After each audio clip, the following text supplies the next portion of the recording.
is going to be a review for The Mummy, the 1999 film with Brandon Fraser. So this was directed by Steven Sommers. It's going to be full on spoilers. So I will say I love this movie. I think it's an incredible adventure movie. I don't think they really make movies like this anymore, unfortunately. I would say Indiana Jones 4, is a little bit gets there, but I'd say this is even better than that.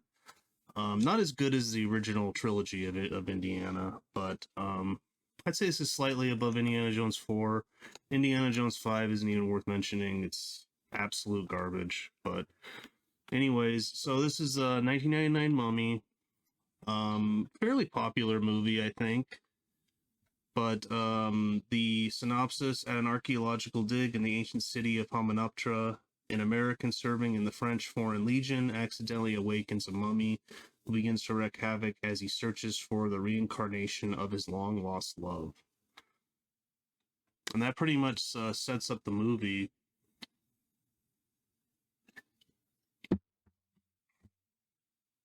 So, thousands of years ago,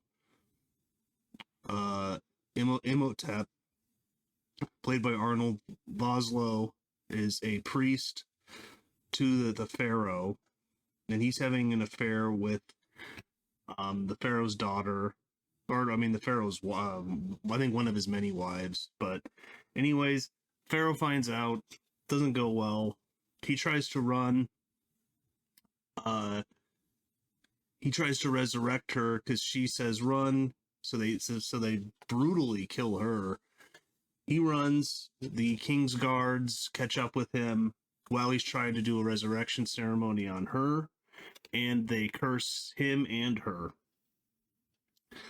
Very brutal scene. There is some CGI in this, but I think it's done pretty well. And just brutal. They put him in a sarcophagus with these beetles that are flesh-eating beetles that eat your flesh slowly, and they lock it, and she's already dead, and then he's in the sarcophagus and he dies. Jump thousands of years later, Brandon Fraser is he's in the French Foreign Legion, because I was like, who is he fighting for? Because he's American. So, and he's with his friend, kind of, Kevin J. O'Connor, who's great in this. Just a great cast. And they're fighting. This is the ancient city, lost city of Hamunaptra, and they're fighting these guys on camel and horseback, and they're charging them. They lose, and he runs away, and so does O'Connor. Now, I really like how this movie opens, though, with those two things, and it kind of shows that Brandon Fraser has, chops, fighting. He has skills, martial skills. He's also commanding some of his men to fight because his commander runs, so he has courage too. So it's kind of setting up his bona fides, and then when they jump forward, Rachel Weisz basically has discovered this map, and she needs to know where she doesn't know where it leads, though. So she hears that this guy stole it off someone, Brandon Fraser. He's about to be killed for this. And in a hilarious scene, he's like, Brandon Fraser's like telling Rachel Weisz to get closer and closer to him, and he kisses her, and he's like, you want to know where it is? Get me out of here. So they start bribing the local guy, and they do. And this pretty much sets up the journey. The local guy goes with him too. Try to find his name. Can't. Oh, wait, is it this guy? Yeah, I don't know, but he's great. Like the local official, and they're saying, whatever gold we find, you can keep a percentage of it. And I like Rachel Weisz's back and forth with him because he's kind of an idiot and she's really smart. Um, and then he's like 50%, and then she's like, no, 10%, and then he's like, whatever, 40%, and then she's like, 20%. Then he's like, and then he goes even below, and he says like 15% or something, and then she's like, aha, I got you. So he's obviously not that smart, but he's gonna get like a percentage of the gold, and and then he actually goes on the trip with them. So I just think you have a great group of characters on the search for gold, and for Rachel Weisz, the most important thing is the information. She's basically like a historian, and her brother John Hanna uh, is along for it too, and he's kind of interested in the historical knowledge, but he's really in it for the gold, like Brandon Fraser. Um, and yeah, and that basically starts the adventure, and I just think this movie has a great sense of adventure. It's very well directed by Steven Sommers. Um, he'd go on to make, I don't know, some bad movies, unfortunately. I mean, Van Helsing, The Mummy Returns, which is it's okay. Okay, he did Deep Rising. I like that movie. The Jungle Book, The Adventures of Huck Finn. I don't remember those, but this is definitely his best movie. I mean, he went on to make GI Joe: The Rise of Cobra. It's not into it, but it's definitely his best movie. You would think he could do a Van Helsing movie good, but I think the problem with that movie is there's an overload of bad CGI, and also, I mean, it's like Frankenstein's in that. Is the Mummy in that too? But vampires, Dracula, Van Helsing. I think the Wolfman's in it.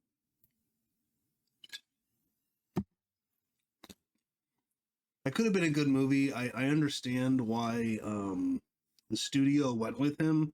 Makes total sense because the Mummy was a massive hit. I mean, I'm sure they thought it'd make money, but I think it shocked everyone that it made that much money. And there was a Mummy trilogy. I think after Mummy Returns, he did Van Helsing. So, but yeah, totally understand. It's in the same kind of wheelhouse, but that movie's just terrible. But anyways, this movie's not terrible. So let's talk about this movie. Brandon Fraser, I think, is a really good actor. For some reason, it's just his career just never quite took off. I don't know why. I have heard that he got blacklisted. Like for some reason, I'm pretty sure I saw this in an interview, him saying that someone in Hollywood touched him, you know, and then he kind of talked about it, and it pissed off some producers or something, and maybe that's what got him blacklisted. I don't know. Allegedly, this is all allegedly.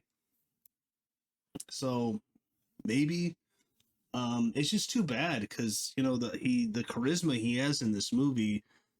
You would think he would have spun it into a bigger career, but unfortunately he didn't. Though. But yeah, and if you could do me a favor and smash that like button, that'd be great. Comment below also.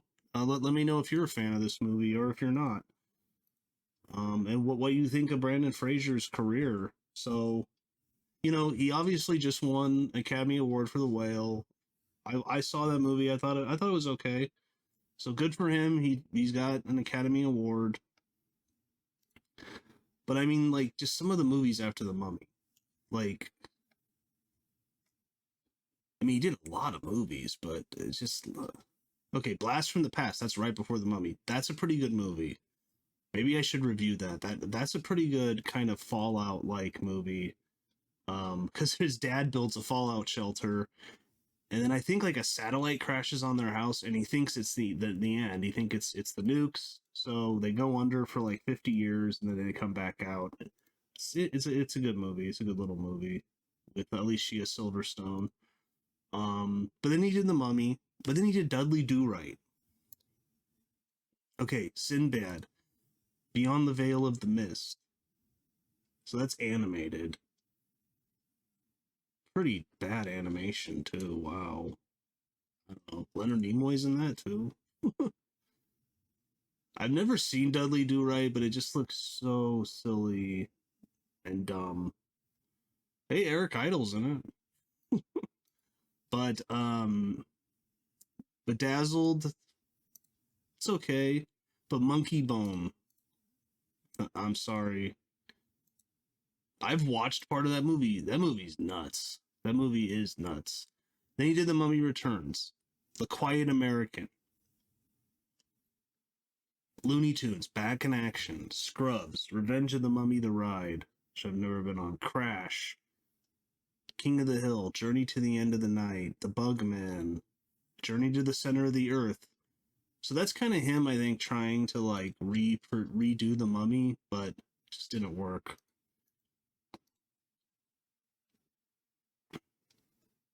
Revengeance. This is when it starts to get really bad. The Standoff, Hairbrained, it's just Breakout, Gimme Shelter, The Nut Job.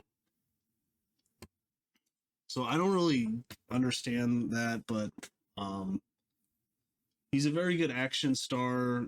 I mean, if they were ever to reboot Indiana Jones, say back in like the mid 2000s, honestly, he's one of the only actors that I've ever thought could reboot and replace Harrison Ford. But it's too late now, and he's really the only one. I mean, obviously Tom Selleck was supposed to be Indiana Jones originally, but then Magnum PI wouldn't let him go to film it, so he went with Harrison Ford. So Tom Selleck may have worked too, but oh well. But anyways, and then you have the beautiful Rachel Weisz, who's just gorgeous in this movie. They have a nice little romance going. John Hannah, uh, he's great as her kind of um, skeevy, not very little shady brother. And the villain, Arnold Vosloo, is great. Once he kind of completes himself by taking the organs that were harvested from him. Another thing they did is they harvested his organs while he's alive. So ancient Egypt, pretty brutal time. Always remember that. At least you're not living in ancient Egypt. Is pretty brutal. Um, but yeah, there's some bad CGI kind of when he's not all complete. So that could have been done a little more practically, I guess. But to me, it doesn't really annoy me because he's surrounded by practical effects. He's just kind of the only effect. And I really like when they're on the airplane and the storm is chasing them, and then you could see his face and he's like trying to like eat them. Like just really interesting choices by, I guess I give the credit to Steven Summers and the effects team, which I think is ILM. So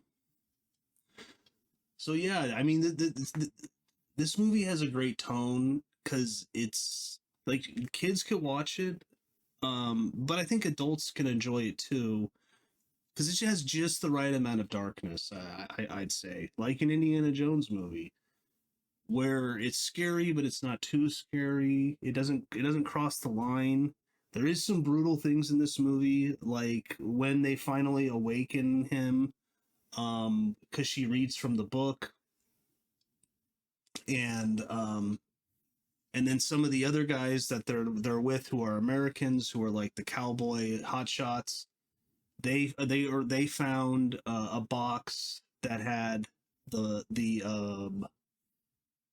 black book, and then there's a golden book too, which is how to destroy the mummy. But they found the black book, and they found these jars which had his organs in them, and they're really excited because these like are gold, and they look really expensive. So they're like, oh, we found a treasure. And they actually found Brandon Fraser and Rachel Weisz and John Hannah. They actually found the mummy. And brutal when they find it, because it's like has it's scratches on the inside. And then I think he wrote like death is just the beginning, with I guess his own fingernails, which is brutal. So anyways, so she ends up reading from the book. She steals the book from the guy when he's sleeping. She ends up reading it, and then all hell breaks loose, basically. The mummy starts to go after these Americans, and he takes one of their eyes, and then later he's gonna take even more from the guy, like and then he goes after the other ones, and then like he takes other organs from them. One of the guys, I think he just sucks all the life out of them, um, like all the juice out of them, and then he's kind of picking off the Americans one by one. I think I really like that. I mean, it's brutal. I mean, he takes one of the one of the guy's eyes, you know. So, but yeah, I won't go through the whole movie, but it's a very enjoyable, semi lighthearted movie with just I just think perfect casting. I mean, even the guy that goes along with him, who is he's like a police chief or something, and they're bribing him. I mean, he's even great. And then when he's down there searching for gold, he finds these scarabs, and they almost look like they're covered in gold. And he's like, blue gold. And I don't know, I just really like that actor. He's not in the movie much because he's, I think, the first to die, because he discovers these scarabs, and those are the flesh-eating scarabs, and then they start to consume him and kill him. So yeah, but yeah, and then it all culminates back in the city of the dead, and he's trying to bring back his love, and he's going to use the organs from Rachel Weisz for her, because he actually tries to kiss her because she kind of looks like his love. Um, so it's like he chooses her, but it's not a good thing. So, but yeah, unfortunately, I'm not big on the sequels. I should rewatch them, but remember seeing The Mummy Returns in the theater. I thought it was okay, but I doubt it really holds up much. There's more CGI. Fortunately, I don't know what it is. Steven Summers kind of just got lazy or what. Just kept adding more and more CGI. This kind of has the perfect amount for me. So, um, I mean, I even love. There's this character that's in it for like 5 minutes, but Bernard Fox, Captain Winston Havelock. I don't know. He's got some great quotes. He says, like, he's this old World War I pilot who didn't die in World War I, and just is sitting there and on his he has a bunch of money, but he's just kind of sitting there rotting away.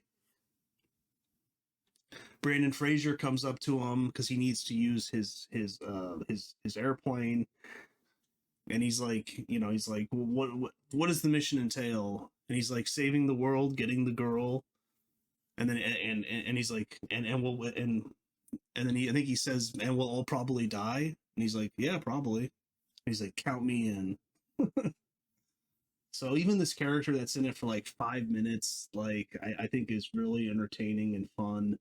When he's flying the plane, the guy's just having the time of his life. He's reliving his glory years or whatever, and he just wanted he wanted to die while accomplishing something important. So, but yeah, I recommend this Blu-ray. This is a very good Blu-ray. It's pretty cheap. I think I got it for like $15 on Amazon or something. But there's deleted scenes. There's some documentaries. But there's featured commentary with director Steven Summers and editor Bob Dusky. Commentary with actor Brandon Fraser. Commentary with actors Oded Hurd, Kevin J. O'Connor, Honored Voslo, and more. So there's like 3 commentaries on this thing. Just a really nice setup. It's only 1 disc, but yeah, I'd recommend it. I don't know if there's probably a 4K out. Probably could just get that, but if you're just looking for a Blu-ray, I don't know if this is still in print, but I highly recommend it. It's very good. The picture quality is great. It's a great looking movie. Got a great score too. Isn't this Jerry Goldsmith? It is. This is just so they didn't go cheap on the music either. Because this is near the end of Jerry Goldsmith's life, but so I'm sure he's charging a lot, but he's just the best. I mean, for me, he's like this. He's like second or third best. I think John Williams is the best, but just the score is great. It's got this great sense of adventure, old school adventure and exploration. A little bit of lightness to it. Cinematography is by Adrian Biddle or Biddle. Okay, he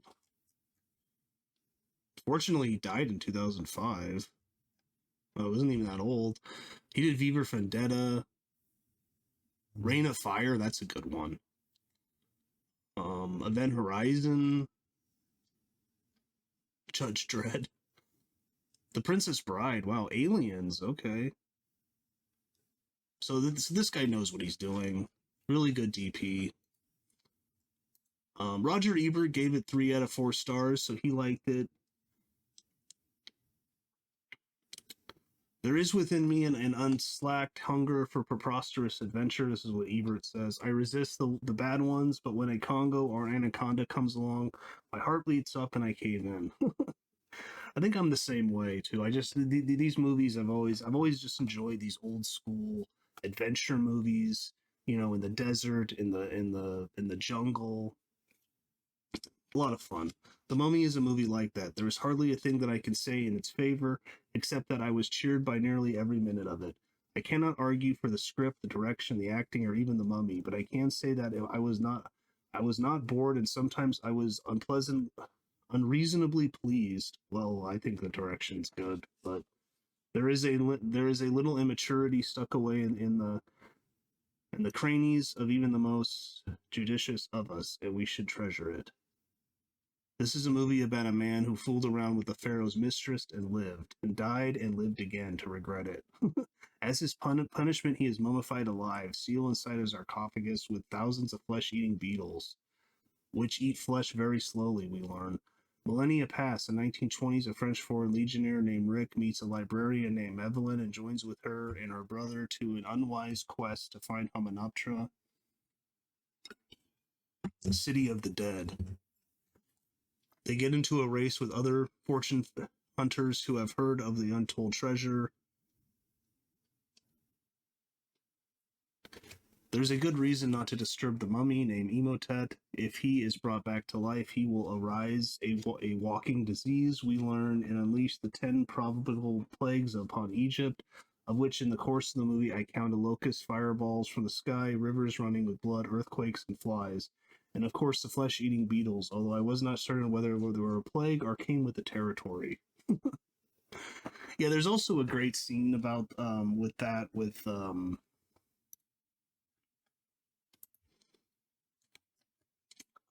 Kevin J. O'Connor. He's amazing in this movie because he's so slimy and but kind of funny, you know. But there's a great scene with him when the mummy first awakens and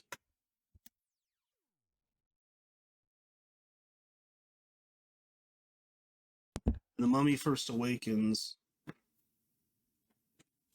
and the mummy's walking towards him, and then he pulls out like I think he has like a cross, and then he has like a Buddhist symbol, and then he has all these different symbols on him, and finally he gets to a Star of David, and he's like, you know, you have the knowledge of the Jews. He's like, maybe you could be useful. So he kind of keeps him around, and he's kind of the mummy's right hand man. Um, but that scene is always just hilarious. uh, Perfect casting for that character, absolutely. Whoever the casting director is for this deserves an Oscar, and apparently now they're gonna have a slot for casting directors, which is good. But maybe they should have a slot for stuntmen and women. I don't know, but anyways, that's a separate thing. But Brandon Fraser plays Rick, a low-rent Indiana Jones who single-handedly fights his way through a bewildering series of battles. Evelyn, Rachel Weisz, is too clumsy to be much help. Her brother Jonathan is a spoiled rich kid who specializes in a sort asides that butlers used to make, in sorts of aids that butlers used to make. Arnold Vosloo plays the Imhotep the Mummy in the later scenes after Imhotep has absorbed the inner organs of enough victims to reconstitute himself.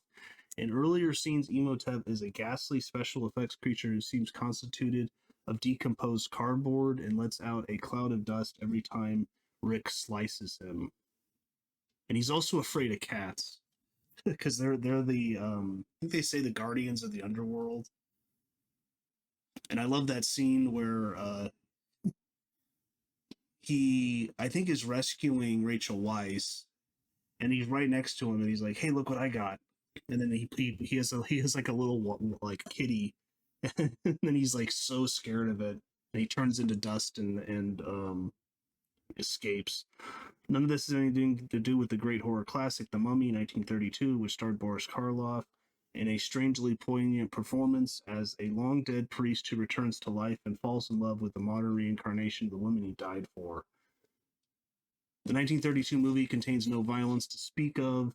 There's hardly any action, indeed, and the chills come through slow realizations. Hey, did that mummy move? The 1999 mummy does indeed mumble something about his feelings for Evelyn, who may have descended from the Pharaoh's mistress on her mother's side, but the basis on his voice synthesizers was set to rumble, so I was not quite sure what he said. So he says, look, Art, this isn't great trash. It isn't good trash. It is. It's not quite up there with Anaconda, but that's way better than that. But it's as much fun as The Congo, The Relic, and it's better than Species. If those four titles are not intimately familiar to you, The Mummy might not be the place to start. So I'm not sure I would call it good trash. I think this is legitimately a good movie, but obviously like made for, it's a family movie. So some trivia: Brandon Fraser nearly died during a scene where his character is hanged. Oh yeah. I think in the commentary they talk about that. Rachel Weisz remembered Fraser stopped breathing and had to be resuscitated. Yeah, for some reason the mechanism that to do a fake hanging failed, and they actually almost killed him. So it's a good thing he didn't die. Brendan Fraser was cast due to the success of George of the Jungle. Stephen Sommers also commented that he felt Fraser fit for the Errol Flynn swashbuckling character he had envisioned perfectly. Yeah, he's perfect. The actor understood that this character doesn't take himself too seriously, otherwise the audience can't go on that journey with him. I agree. In one scene, Benny is shown with a sack full of gold, which he is trying to load into a camel. Benny pulls the camel by the reins, but the camel doesn't budge. The camels all, for some reason, hated Kevin J. O'Connor. That's funny. They just hate his slimy character. And then he's too greedy, and he goes back in for another sack of gold. But then at the end of the movie, the temple's collapsing, and he doesn't make it out. So but Brandon Fraser and Rachel Weisz end up getting on that camel with the sack of gold. So then they end up leaving with a bunch of treasure too. The library disaster was done in one take. It would have taken an entire day to reshoot if mistakes had been made. With the exception of a loincloth, a few pieces of jewelry, and pasties, Patricia Velasquez was nude except for the body paint, which took her hours to apply. Yeah, that's his. That's the Pharaoh's wife. Oh, it wasn't shot in Egypt. The crew could not shoot in Egypt because of the unstable political conditions. An Egyptologist was brought in to phonetically render what ancient Egyptian might have sounded like for the dialogue. According to the director, Universal phoned Stephen Sommers on the morning after the movie was released and said, "We need another one."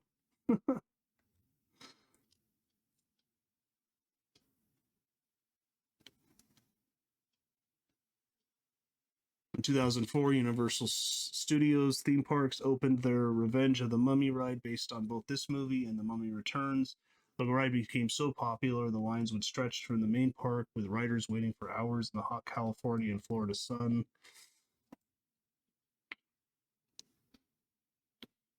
Stephen Sommers came up with the gag of Evelyn saving Rick from 2 gunshots on the burning boat the night before they filmed.